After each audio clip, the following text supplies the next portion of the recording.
She looked at me dead serious and said, I'm a bad kid, 3.5 years old. She really believes it. Then she locked herself in her room. 40 minutes. Came out saying, I'm bad anyway. That's not it. She wasn't born this way.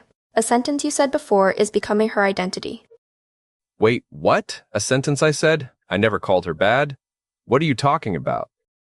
I'll show you the exact 3 sentences you said this week.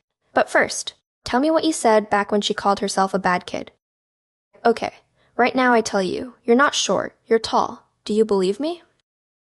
No, I'm 5'8". I know what I am. Right. She doesn't believe you either. She has already stuck the label bad onto herself in her head. The harder you deny it, the more she thinks. Even Daddy can see, I'm faking being good. But inside, I really am bad. Wait. A 4-year-old thinks like that? Not just a 4-year-old. At 3, she sobs, I'm bad. At 7, she tells you flat, I'm just the problem. At 13, she says ice cold, I'm just like that, leave me alone. Same thing. 3 versions. 3 versions? I always thought when the little one says I'm bad, she's just fishing for a hug. At first, yes, she is fishing for a hug. But if you respond wrong every time, she shifts from, I want you to tell me I'm not bad, to, I actually am bad. Labels get glued on slowly. They aren't born inside her. So where on earth did she even pick up the words, I am a bad kid? Neither of us has called her that, right? Sure about that? The way you're looking at me right now is scary. Last week, she had a meltdown in the supermarket, and you said, how could you be so bad? Day before, she wouldn't brush her teeth. You said, you always do this. Yesterday, she grabbed her cousin's toy. You said, you never listen. But that was about the specific thing she did in that moment. I wasn't saying she as a whole person is bad. You hear that distinction. She doesn't. Oh no. A kid's brain literally cannot separate behaviors from who I am yet. You say, how could you be so bad? She does not hear, spilling juice was bad. She hears, I, the person, am bad. So, have I been labeling her this whole time? You and 90% of parents on the planet. Don't spiral yet. This is fixable. But first, see it clearly. How could you be so bad? You always do this. You never listen. Those 3 sentences are a label factory. Then how am I supposed to correct her? I can't say nothing. You can correct her. But split one thing. Aim at the behavior, never at the person. Remember these 4 words. The thing, not you. The thing, not you. Right. Spilling juice. That's a thing, not her. Grabbing the toy. That's a thing, not her. Not brushing teeth. That's a thing, not her. What does it sound like out loud? Old version. How could you be so bad? You spilled it again. New version. The juice spilled, and we need a towel here. Notice, the subject is the juice, not you. One word makes that much difference. It makes a whole world of difference. And there's a savage one coming? I'll tell you in a minute why, once she's already labeled herself, saying, you're not bad, actually pours gasoline on it. Keep going. Okay, back to last night. She's crying. I'm a bad kid on the floor. What do I actually say in that moment? First thing, do not rush to deny it. Denying means you're arguing with her. And she will fight harder to prove to you that she is bad. Don't deny it? That sounds like I'm agreeing she's bad. Not agreeing she's bad. You're agreeing that right now she feels bad.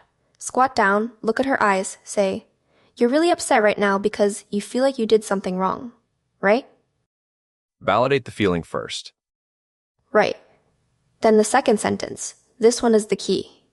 The juice spilled, and that's something we need to wipe up. But you are not a bad kid. You are a kid who spilled juice today.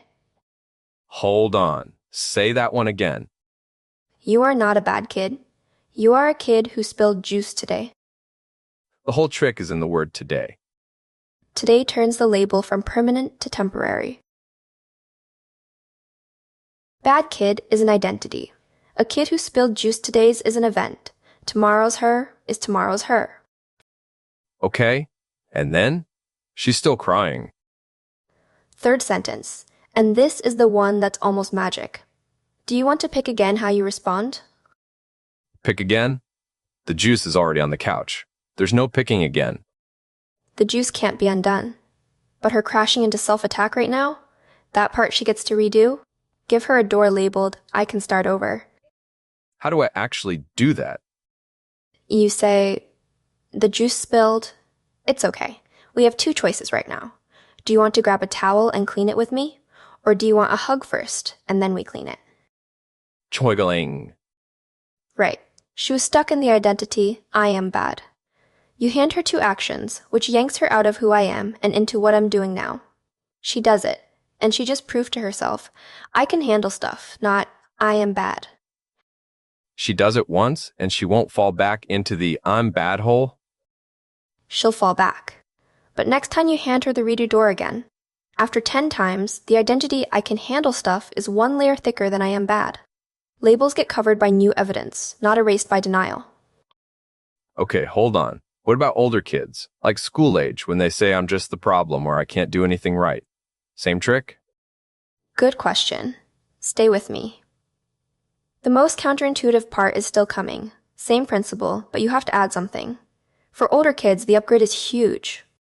School-age kids already have the comparison dimension. I'm just bad at math. I'm the kid nobody picks. I'm the one teachers always blame. That's not random. That's a conclusion she stacked up from things you and her teachers have said. A conclusion she stacked up. That's a chilling phrase. It is. So at that age, you add one move. You list the strengths she does not see in herself. Specifically. You're great. 0. You're great. Scores 0. She doesn't believe it. Same as, you're not bad. Then what? Evidence. Last week when your little brother fell, you were the first one to run to him. Only a gentle kid does that. Specific event, plus a label she has never given herself.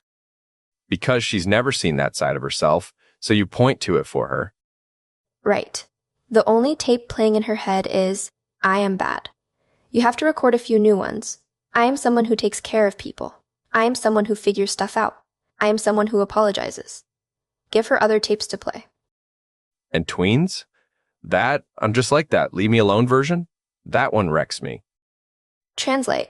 I'm just like that. What she actually means is, I think I have to be this. She doesn't really think it's working for her. She thinks I'm already cast in this role, and I don't know how to switch. Stuck inside the label she put on herself. Right? And worse than a little kid, she starts protecting that label. Because I'm just a bad student is more comfortable than I tried and still wasn't enough. At least the label is stable. Brutal. So how do you crack it open? You don't crack. Cracking makes her defend it harder.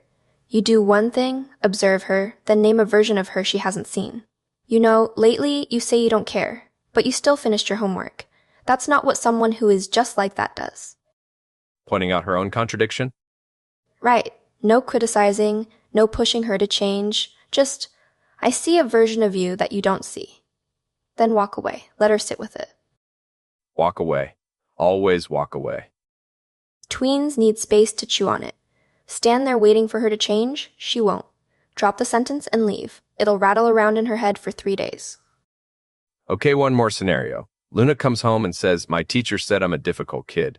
What now? Classic. Step 1. Do not bash the teacher and do not bash her. Step 2. Your teacher said you're a difficult kid. What was it like to hear that? Ask about the feeling first, not the incident. Right.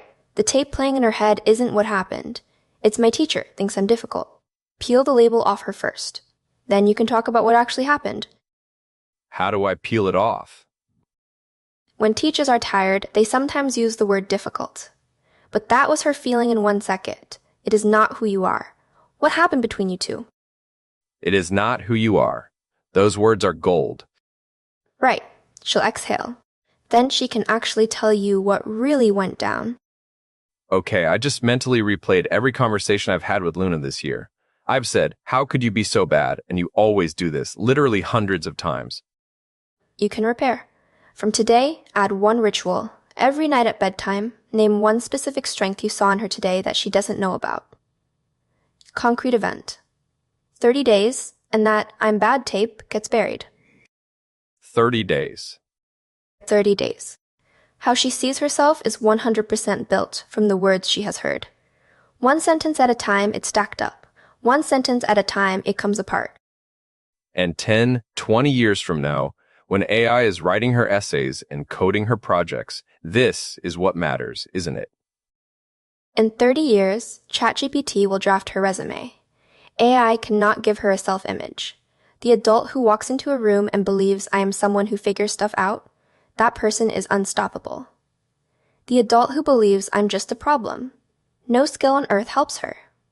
You are not raising a kid right now. You are building the operating system she'll run on for 60 years. Okay, let me summarize. 1. When a kid says, I'm a bad kid, it's not innate, it's internalized from things you said. 2. Don't deny it. Denial makes it stronger. 3. Split person from behavior. You are not a bad kid, you are a kid who spilled juice today. 4. Offer her a redo door. 5. For older kids, list specific strengths she can't see in herself. 6. For tweens, don't criticize, just name the contradiction and walk away. Perfect. Homework? Next time she says, I'm a bad kid, you are not allowed to say, you're not bad. Try the thing, not you, instead, and see how it lands. And if I slip and say, how could you be so bad again? Repair immediately. Sorry, Daddy said that wrong. I was frustrated about the juice spilling, not about who you are. That's it. The repair matters more than never slipping. Will she buy that? She will. She watches you repair, and she learns, people make mistakes, but a person is not a mistake. That lesson is worth more than any lecture. If any part of this hit a nerve, drop a comment with the latest self-trashing thing your kid has said, the kind of sentence that made your chest hurt for a second. Next time she says, I'm a bad kid, close your mouth for 3 seconds. Then say, the thing, not you. You just hit something today you didn't know how to handle yet. She'll look up at you. In that second, the label cracks. How she sees herself is 100% built from the words you have already said to her. From today on, every sentence out of your mouth is rewriting how she will see herself for the next 60 years. She could be 4 or 14, it doesn't matter. What matters is whether the sentence you're about to say is gluing one more label on or peeling one off.